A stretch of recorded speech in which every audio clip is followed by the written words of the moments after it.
Easton is all in. He plays with a lot of energy. He is all about wanting to do the best. He wants to win. He will always pick his teammates up. Easton is pretty much the ultimate competitor, you know, in my description. And he's just one of those guys that is just intense on a daily basis.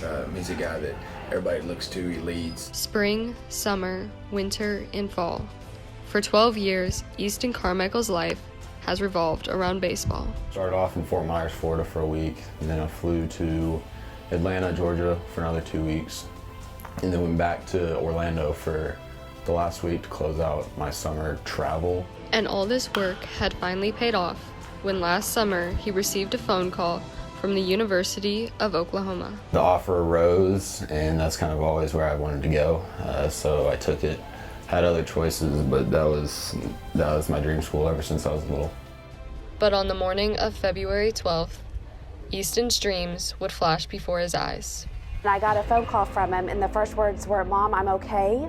I was driving just outside the school, rainy day, just kind of driving, and then see a big puddle, and it was too late when I saw it, and just kind of hydroplane lost control, hit the curb, and the curb ricocheted me into the other lane, that was where the bus was, and head on. But 3 days later, with cuts still fresh and bruises still sore, Easton was back in the game.